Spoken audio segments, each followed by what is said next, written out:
যুক্তরাষ্ট্রে অভিবাসী ও মাদকের প্রবাহ ঠেকাতে ব্যর্থ হওয়ায় পাল্টা ব্যবস্থা হিসেবে চীনা পণ্যের ওপর বিধিনিষেধ আরোপ করেছেন মার্কিন প্রেসিডেন্ট ডোনাল্ড ট্রাম্প। এই অবস্থায় যুক্তরাষ্ট্রকে কড়া হুঁশিয়ারি দিয়েছে চীন। এক বিবৃতিতে চীনের বাণিজ্য মন্ত্রণালয় জানিয়েছে, ট্রাম্পের নতুন শুল্ক আরোপের বিরুদ্ধে প্রতিশোধমূলক ব্যবস্থা নেওয়া হবে। সেই সঙ্গে বিশ্ব বাণিজ্য সংস্থায় মামলাও দায়ের করবে চীন। বিবৃতিতে বলা হয়, ওয়াশিংটনের একতরফা শুল্ক বৃদ্ধিকে ডব্লিউটিওর নিয়ম গুরুতরভাবে লঙ্ঘন হিসেবে দেখছে বেইজিং। ট্রাম্প শনিবার চীন, মেক্সিকো এবং কানাডার উপর নতুন শুল্ক আরোপের ঘোষণা দেন। শুল্ক বাড়ানোর জন্য ট্রাম্প আন্তর্জাতিক জরুরি অর্থনৈতিক ক্ষমতা আইন প্রয়োগ করে একটি জাতীয় অর্থনৈতিক জরুরি অবস্থা ঘোষণা করেন।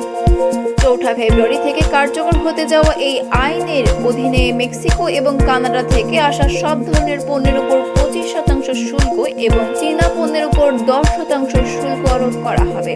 হোয়াইট হাউস থেকে প্রকাশিত একটি ফ্যাক্ট শিট অনুসারে এতে উল্লেখ করা হয়েছে, সংকট প্রশমিত না হওয়া পর্যন্ত কোনো ছাড় ব্যতীত এসব শুল্ক কার্যকর থাকবে। চীনের বাণিজ্য মন্ত্রণালয় বলেছে, ওয়াশিংটনের পদক্ষেপে বেইজিং দৃঢ়ভাবে অসন্তুষ্ট এবং দৃঢ়ভাবে এর বিরোধিতা করেছে। নিজস্ব সমস্যার সমাধানে যুক্তরাষ্ট্র অসহায় বলে উল্লেখ করা হয় চীনের বিবৃতিতে।